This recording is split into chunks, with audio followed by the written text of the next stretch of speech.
Hi there, and thank you for clicking on my video.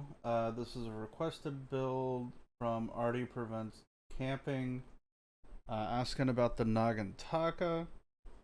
We're going to be covering the Prime mostly, but let's go ahead and compare.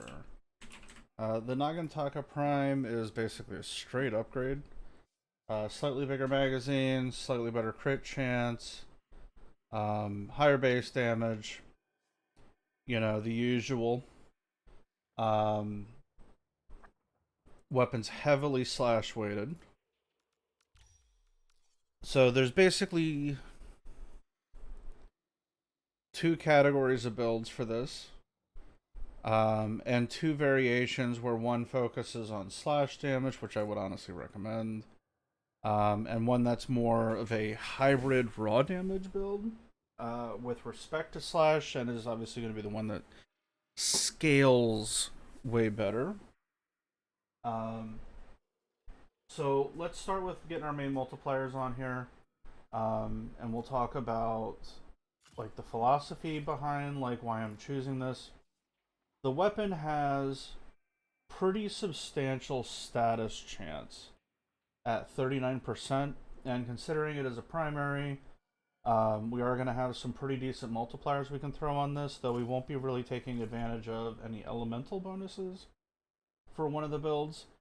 But our status chance and the combination of the weapon already being very slash heavy means we're going to get a raw damage bonus due to weaknesses against infested, as much as that matters. But in terms of like modding for slash with like 100 munitions, I would say 100 munitions is pretty optional. And if you do want to go a slash based build, there's a pretty useful mod, especially if you're using crit delay. Uh, Internal bleeding. So we'll show the differences between them. It is going to require having critical delay to be able to effectively use this, because you have to be able to lower the fire rate below 2.5, right? So critical delay knocks us down to 1.5. Internal bleeding doubles its percentage. And one of the unique things about this weapon is, though there are many of them, this weapon does have a forced impact status effect on the primary and the alt fire. And the alt fire isn't a mode like, say, with like the Fallman or like any of the other weapons. It's just press the middle mouse button down, boom, off you go. And even with just this,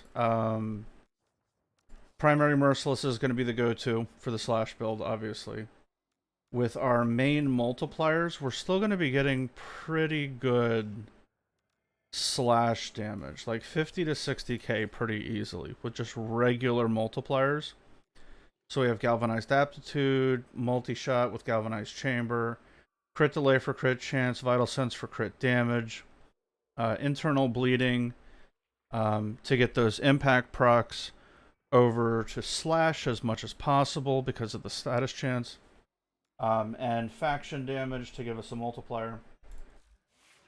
So this is going to be the slash-based alt-fire build, give or take.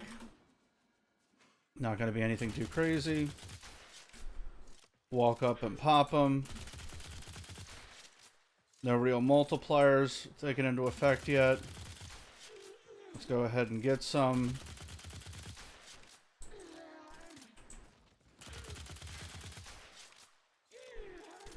We're already getting about 17 to 10k. Headshots get us to 36.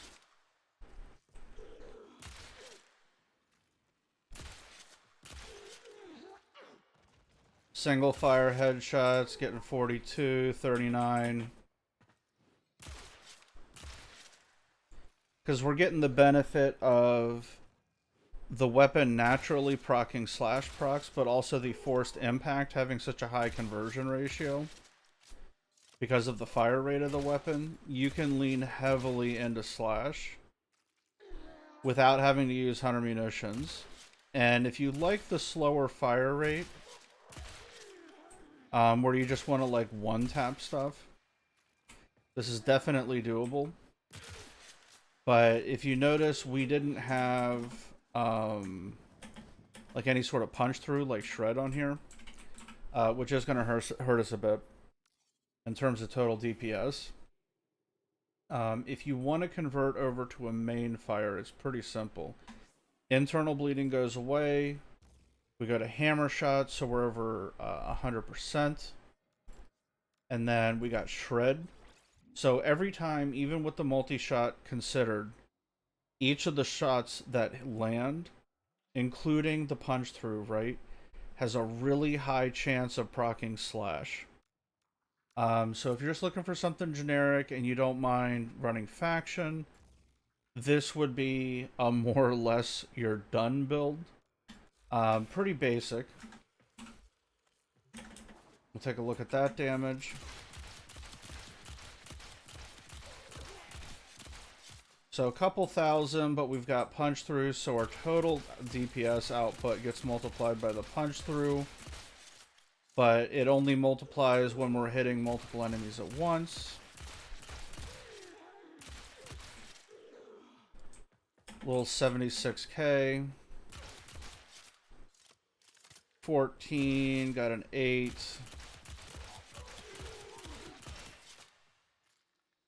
13k.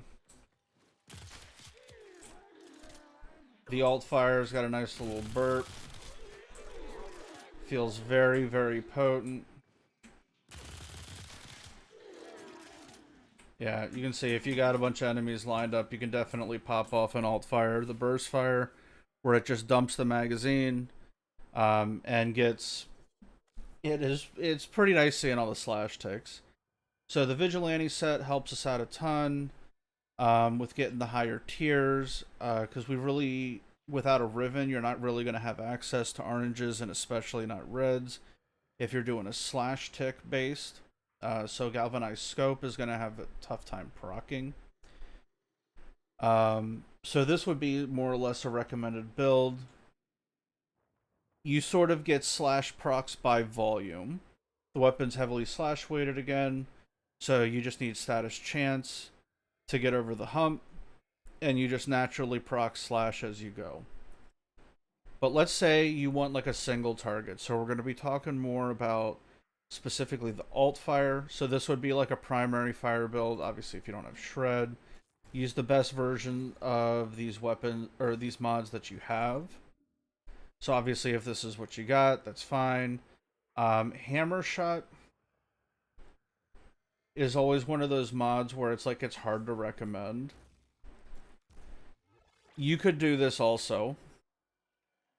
Just throw some base damage on with like a really weak, like a regular faction mod, and this will do okay as well. But obviously the prime faction is going to do way better. But this will give you a bit of a damage bump, and obviously the sprint speed is super nice. And this would be pretty comfortable running around actually firing it with the primary fire. But let's say you want to like maximize damage a bit, right? So everything comes off. Merciless stays where it's at. We'll get our multipliers back on. Crit. Vital Sense. Internal bleeding. Faction.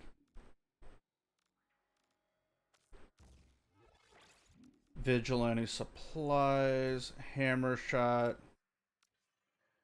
And Vigilante armaments. Okay, so it's a standard slash buffing build, where it's a little bit of hybrid between the two builds that we just showed, but we've ignored punch through, and the primary fire's gonna be pretty gimped. I would not recommend, if you're trying to get the alt fire to pop off, running like an acceleration, because that'll mess up your bonus that you get from internal bleeding.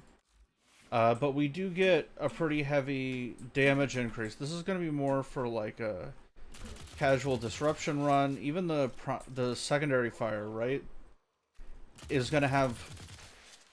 It's not going to be like a Pandero alt fire, right? Where it like really burns through the ammo, where it's like the Kraken or something, or even like the Gurkada, where it has like the 400% fire rate.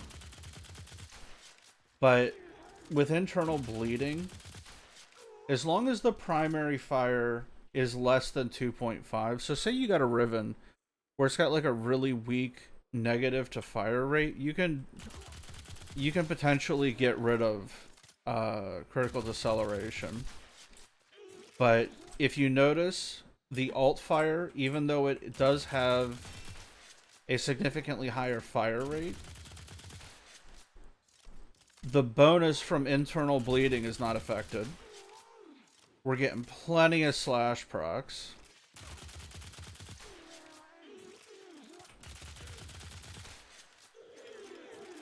So 21k to 121k, saw 59k in there. Very strong slash proc still. A Riven would help out a ton. Vigilante Armaments is technically your flex slot, and so is Hammer Shot.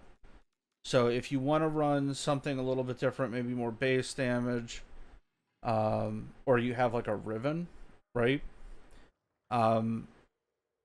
Generally, when I'm running this weapon, I'm actually running Frostbite. Because of the Riven, it's faction damage to Grineer, status chance, a little bit of cold. Frostbite fits in pretty well, and I just run a Serration, or Amalgam Serration, on the modding setup. And that fixes it, right? But if you want to do like an alt-fire build, this is pretty solid. One of the things you could also do is swapping over if you want to get even more damage out of it. And this is going to be way more geared toward like a level cap setup. Is you can keep most of these mods the exact same, but Galvanized Aptitude comes over to here. We're going to start taking advantage of modded bonus damage. So we're going to mod heavily for viral, and we're not even going to do status chance. We're going to take advantage of the unique traits of the weapon. And because this weapon has a forced impact proc, we're going to just go raw viral damage, and we're going to rely on the forced impact to trigger our slash procs. So because the viral is so heavily weighted now, where before we only had the base damage on the weapon and it was slash weighted, now we've added modded viral. Now it's basically going to be a viral weapon, because if you look, our modded damage went from 415 to slightly over 1100. And then we have the Deadhead multiplier on top of it. So let's see where our damage is now. And we're going to see our damage without a faction mod. And we'll start talking about how you can get to level cap with this, specifically with an alt fire build. Because the damage gets pretty nuts.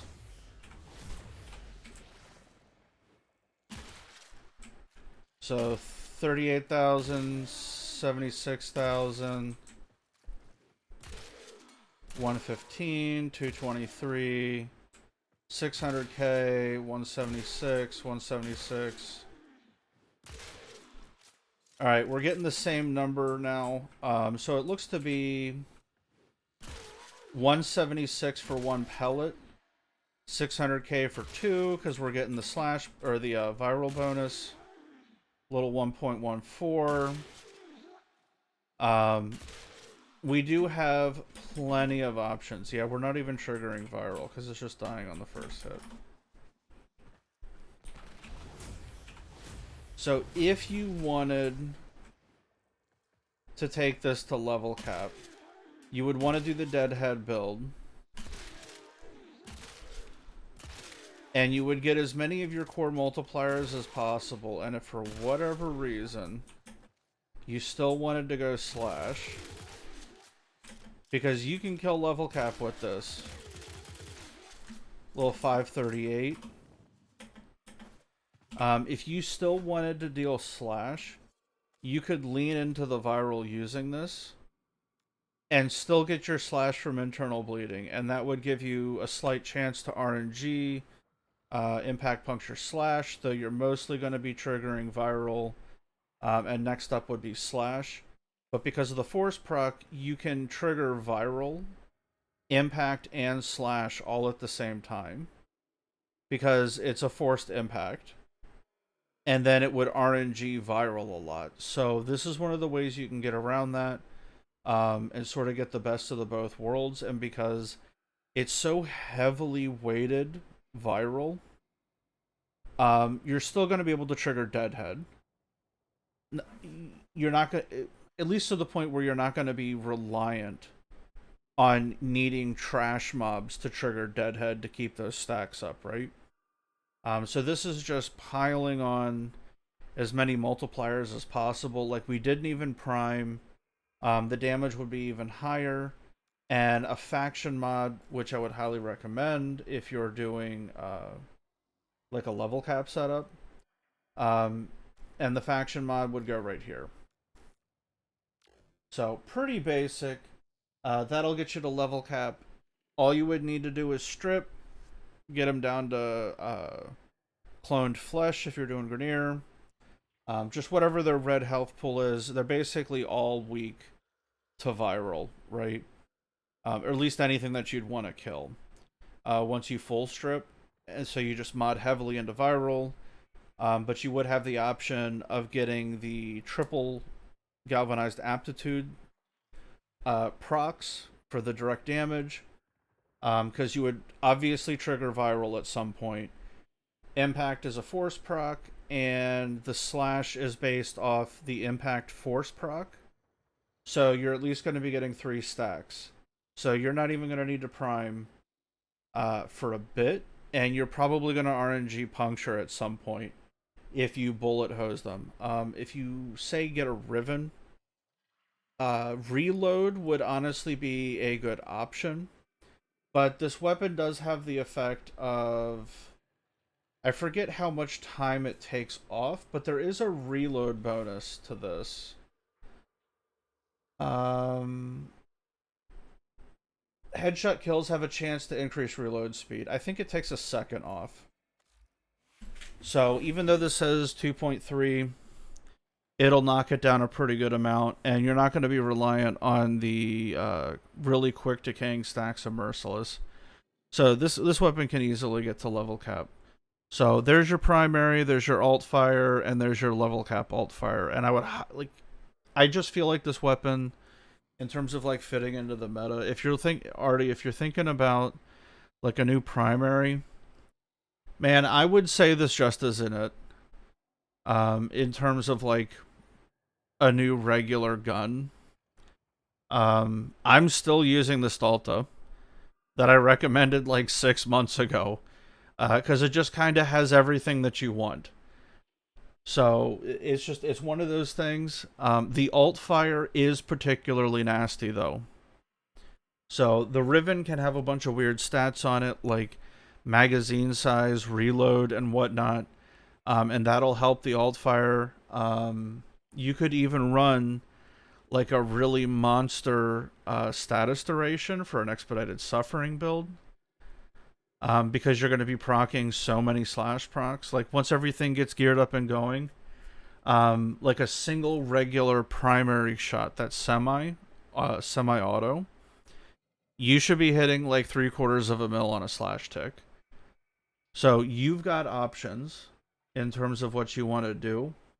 But I think just because we're in the age of like the Incarnon 2.0 weapons, I think this weapon just became MR fodder. The alt fire you can do some pretty nasty things with. But I think like the primary fire, like we're just in the Incarnon meta. Because of how strong those damn weapons are, especially with like the Burstin rolling around. And like the Strun and whatnot. I think it's just, you can do some serious damage with the alt fire, but like the primary fire, I think it just got power crept. So if you want to mess around with it, obviously I'll never say don't mess around with a weapon. Lord knows I spend a lot of my time doing that, throwing Forma onto something weird. Um, but this is a weapon that I built before, and it's a really fun weapon. But I think it's just been power crept. The alt fire is the big deal with this, and the forced impact. You can rack up a shit ton of slash procs with it. Just make sure you don't do hunter munitions and internal bleeding at the same time because they compete with each other. So it's not really going to increase or double dip or trigger on both of them, right? Um, but it's a solid little gun. But I think it's just been power crept. So if you're looking for something that's like a new primary, I would say just skip this one. Um, it's just Incarnon OP, right?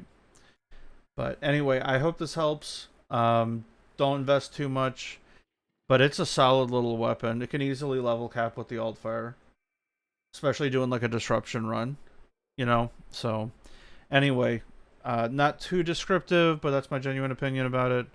I hope this helps. Anyway, you guys have a great day. Have a blessed day. Stay excellent.